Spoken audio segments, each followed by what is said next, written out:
जय हिंद दोस्तों, आपका हार्दिक स्वागत है आपके अपने चैनल दयालु एकेडमी पर। आपके लिए लेकर आए हैं दोस्तों करंट अफेयर के कुछ मोस्ट इंपॉर्टेंट क्वेश्चन।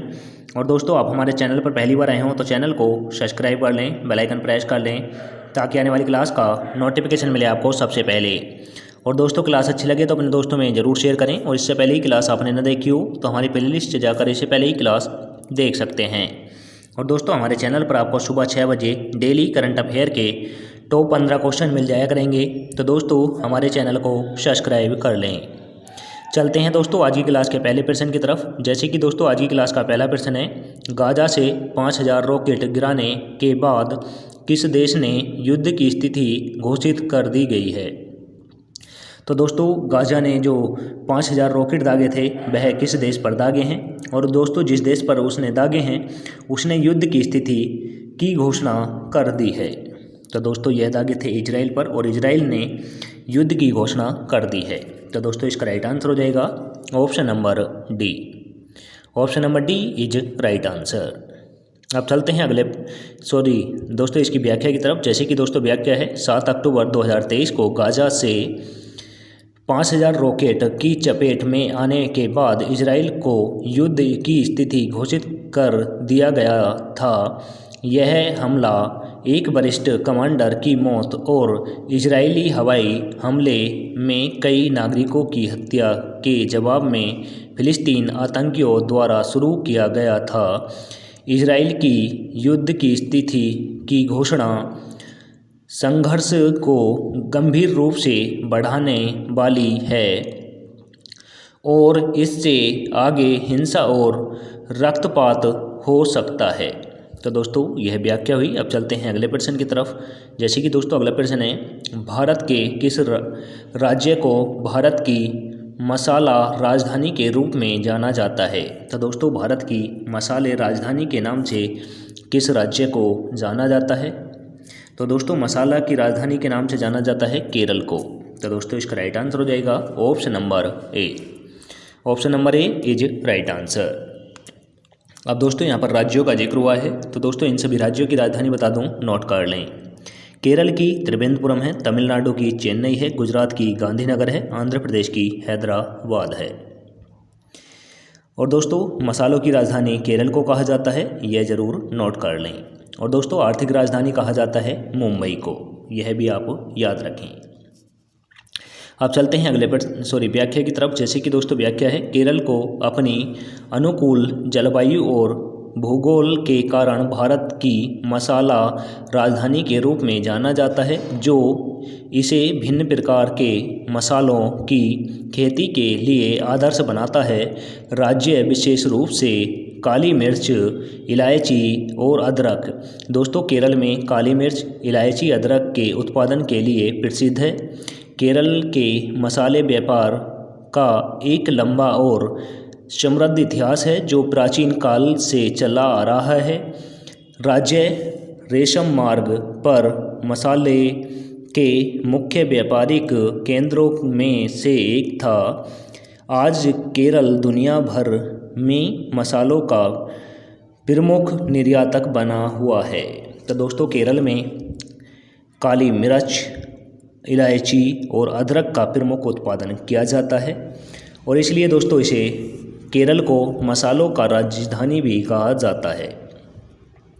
अब चलते हैं अगले प्रश्न की तरफ। जैसे कि दोस्तों अगला प्रश्न है, किस एयरलाइन ने दिल्ली में अत्याधुनिक मेगा वेयर हाउस सुविधा का उद्घाटन किया है। तो दोस्तों, एयरलाइंस दिल्ली ने अत्याधुनिक मेगा वेयर हाउस सुविधा का उद्घाटन किसने किया है। तो दोस्तों, यह क्या है, एयर इंडिया ने। यह एयर इंडिया ने किया है। तो दोस्तों, इसका राइट आंसर हो जाएगा ऑप्शन नंबर ए। और option number A is right answer. चलते हैं व्याख्या की तरफ। जैसे कि दोस्तों व्याख्या है, एयर इंडिया ने दिल्ली में एक अत्याधुनिक मेगा गोदाम सुविधा का उद्घाटन किया है। यह सुविधा दिल्ली हवाई अड्डे के कार्गो कॉम्प्लेक्स में टर्मिनल 3 के पास स्थित है और प्रभावशाली 54,000 वर्ग फुट में फैली हुई है। तो दोस्तों यह भी नोट कर लें।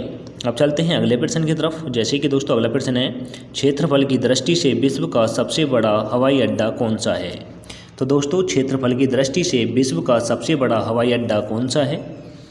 तो दोस्तों यह है किंग फहद अंतर्राष्ट्रीय हवाई अड्डा। किंग फहद अंतर्राष्ट्रीय हवाई अड्डा क्षेत्रफल की दृष्टि से विश्व का सबसे बड़ा हवाई अड्डा है। तो दोस्तों इसका राइट आंसर हो जाता है ऑप्शन नंबर डी।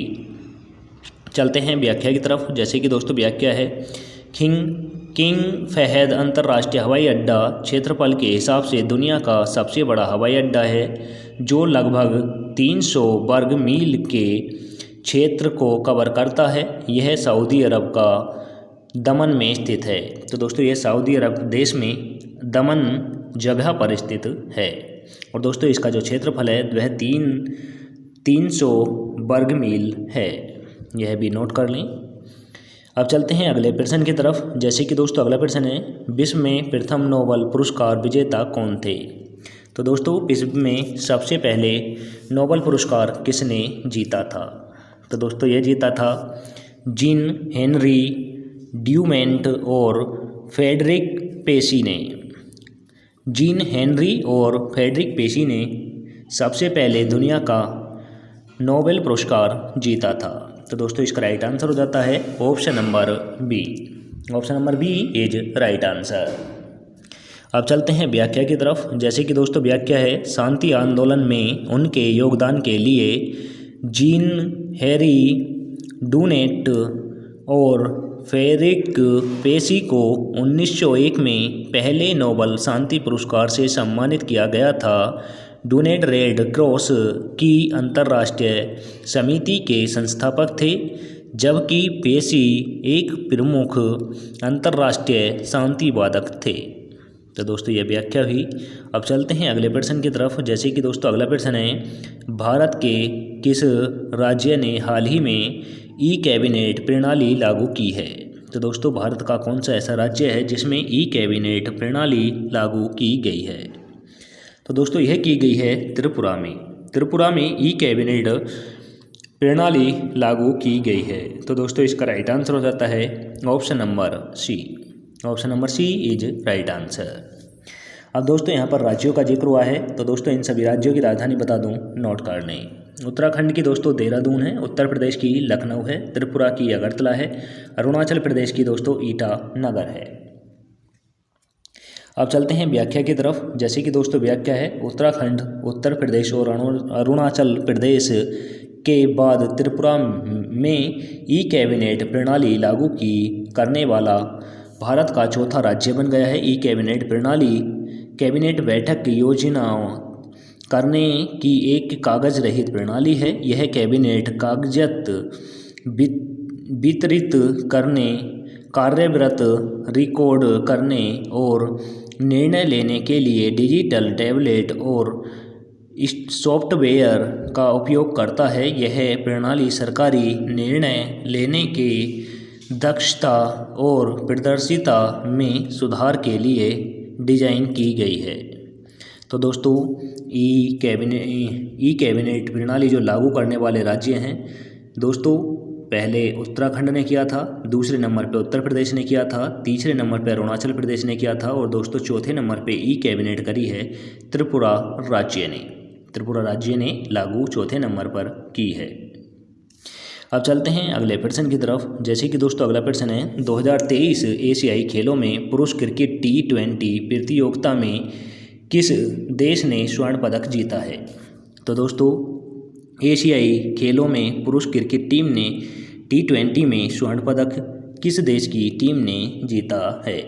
तो दोस्तों यह जीता है हमारे देश भारत की टीम ने। हमारे देश भारत की टीम ने जीता है। तो दोस्तों इसका राइट आंसर हो जाता है option number B. Option number B is right answer.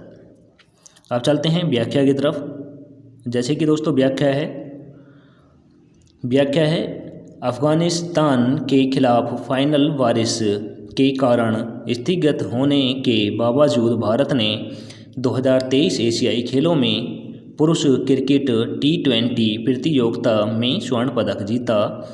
Bharat को उसकी बेहतर T20 रैंकिंग के आधार पर स्वर्ण पदक से सम्मानित किया गया। तो दोस्तों यह मुकाबला जो हुआ था यह अफ़गानिस्तान और भारत के बीच हुआ था। भारत ने अफ़गानिस्तान को परास्त करते हुए स्वर्ण पदक अपने नाम किया।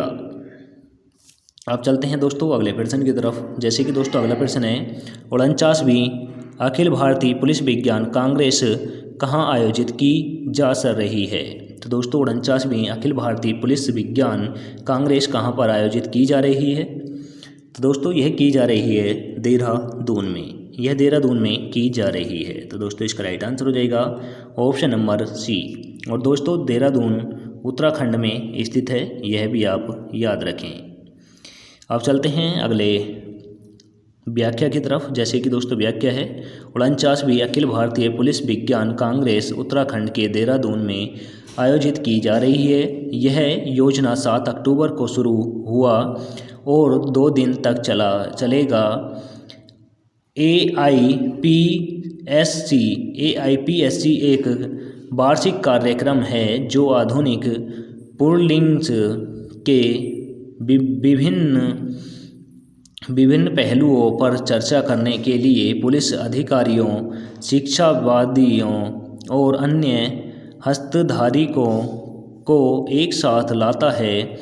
इस वर्ष के AIPSC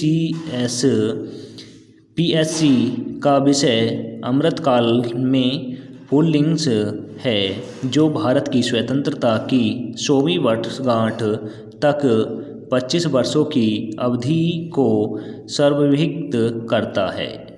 तो दोस्तों यह व्याख्या हुई। अब चलते हैं अगले प्रश्न की तरफ। जैसे कि दोस्तों अगला प्रश्न है राजस्थान में कितने नए जिले बनाए जा रहे हैं। तो दोस्तों राजस्थान राज्य में नए जिले कितने बनाए जा रहे हैं। तो दोस्तों यह बनाए जा रहे हैं 3। राजस्थान राज्य में 3 नए राज्य बनाए जाएंगे। तो दोस्तों इसका राइट आंसर हो जाएगा option number C. Option number C is right answer. अब चलते हैं व्याख्या की तरफ। जैसे कि दोस्तों व्याख्या है राजस्थान के मुख्यमंत्री अशोक गहलोत ने हाल ही में राज्य में 3 नए जिले, जौन सा कि दोस्तों पहला है मालपुरा और दोस्तों दूसरा है सुजानगढ़ और दोस्तों तीसरा है कुचुमन सिटी बनाने की घोषणा की है। इस राजस्थान में कुल जिलों की संख्या 53 हो गई है। तो दोस्तों वर्तमान में राजस्थान राज्य में 53 राज्य संख्या हो चुकी है, यह भी आप नोट कर लें। अब चलते हैं अगले प्रश्न की तरफ। जैसे कि दोस्तों अगला प्रश्न है नीति आयोग ने महिला नेतृत्व वाली विकास पर पहली राज्य कार्यशाला किस राज्य में आयोजित की है। तो दोस्तों नीति आयोग ने महिलाओं के नेतृत्व वाली पहली कार्यशाला किस राज्य में खोली है। तो दोस्तों ये खोली है गोवा में महिलाओं के नेतृत्व में कार्यशाला खोली गई है। तो दोस्तों इसका राइट आंसर हो जाएगा option number B. Option number B is right answer. अब दोस्तों यहाँ पर राज्यों का जिक्र हुआ है, तो दोस्तों इन सभी राज्यों की राजधानी बता दूं, नोट कर लें। महाराष्ट्र की मुंबई है, गोवा की पणजी है, कर्नाटक की बेंगलोर है, केरल की त्रिवेंद्रपुरम है। अब चलते हैं व्याख्या की तरफ। जैसे कि दोस्तों व्याख्या है नीति आयोग ने गोवा में महिला नेतृत्व वाले विकास पर पहली राज्य कार्यशाला का आयोजन किया। कार्यशाला देश के पश्चिम क्षेत्र पर अध्ययन केंद्रित करते हुए गोवा सरकार के सहयोग से आयोजित की गई थी। कार्यशाला का उद्देश्य गोवा में महिलाओं के नेतृत्व वाली उद्यमिता और विकास को बढ़ावा देने के तरीकों पर चर्चा करने के लिए सरकार, उद्योग और शिक्षा जगत के हस्तधारकों को एक साथ लाना था। इसने महिला उद्यमियों को अपने अनुभव साझा करने और एक दूसरे से सीखने के लिए एक मंच भी प्रदान किया है। तो दोस्तों ये व्याख्या हुई। अब चलते हैं प्रश्न की तरफ। जैसे कि दोस्तों इस प्रश्न का आंसर आपको कमेंट करके देना है, ताकि हमें भी पता चले आप लोग कितने हमारी क्लास को लास्ट तक देखते हैं। तो दोस्तों क्वेश्चन है एशियाई खेलों में भारत के लिए रजत पदक जीतने वाली नेहा ठाकुर कौन सा खेल से संबंधित है। तो दोस्तों एशिया खेलों में रजत पदक जीता है नेहा ठाकुर जी ने। और दोस्तों यह नेहा ठाकुर किस खेल से संबंधित हैं, यह आपको कमेंट करके बताना है। तो दोस्तों ऑप्शन नंबर ए में दे रखा है निशानेबाजी, ऑप्शन नंबर बी में दे रखा है दोस्तों स्क्वैश, ऑप्शन नंबर सी में दे रखा है दोस्तों नौकायन, ऑप्शन नंबर डी में दे रखा है दोस्तों मुक्केबाजी। तो दोस्तों आंसर कमेंट करके दें। और आज की क्लास इसी के साथ समाप्त होती है। आपको क्लास कैसी लगी कमेंट करके ज़रूर बताएं। क्लास अच्छी लगी हो तो दोस्तों अपने दोस्तों में ज़रूर शेयर करें। चैनल पर पहली बार आए हों तो दोस्तों चैनल को सब्सक्राइब कर लें, बेल आइकन प्रेस कर लें ताकि आने वाली क्लास का नोटिफिकेशन मिले आपको सबसे पहले। और दोस्तों हमारे टेलीग्राम चैनल का लिंक डिस्क्रिप्शन में मिल जाएगा, वहाँ से जाकर आप PDF डाउनलोड कर सकते हैं। मिलेंगे दोस्तों नेक्स्ट क्लास के साथ। जय हिंद, वंदे मातरम।